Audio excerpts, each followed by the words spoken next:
nature trail.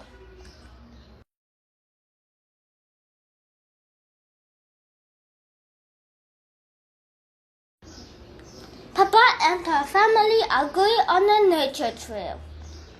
Mommy Pig asks Daddy Pig not to forget the picnic.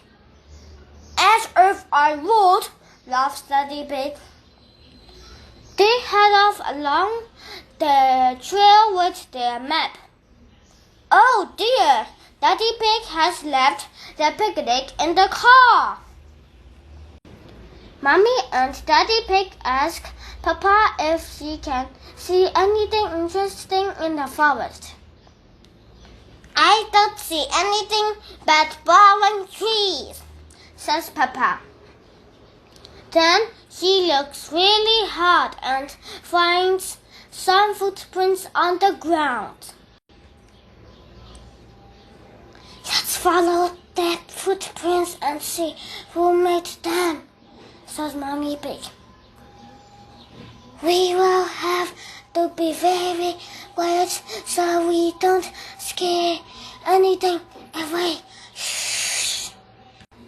Peppa and George follow the footprints along the ground. It looks like they were made by a little bird, says Mommy Pig. Soon they come to the end of their footprints. The bird has flown up into that tree, smells Daddy Pig. Where? Asks Peppa. Daddy Pig gives Peppa binoculars to help her see the bird. Chip, chip. The binoculars make everything look bigger. Peppa can see 1, 2, 3 baby birds. They're eating worms, says Peppa. That's disgusting. George finds some more footprints. They are very little.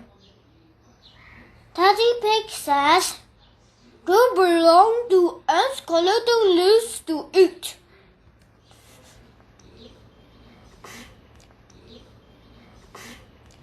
I think it's time for lunch, says Mommy Pig. But Daddy Pig has left the picnic in the car. My map is wrong, begins Daddy Pig. We'll have to follow our own footprints back to the car. Suddenly, it starts to rain. It washes everyone's footprints away. How are we going to find the car now? Asks Mommy Pig. Ducks love picnics, says Peppa. Mrs. Duck, can you help us find our picnic, please? The ducks lead Peppa and her family back to their car. We are here! Thank you for your help, Mrs. Duck, cries Peppa. I love picnics, laughs Daddy Pig. The dogs love picnics too, quack, quack. So do the birds, tweet, tweet. And so do the ants. Much, much. Everybody loves picnics, cries Peppa.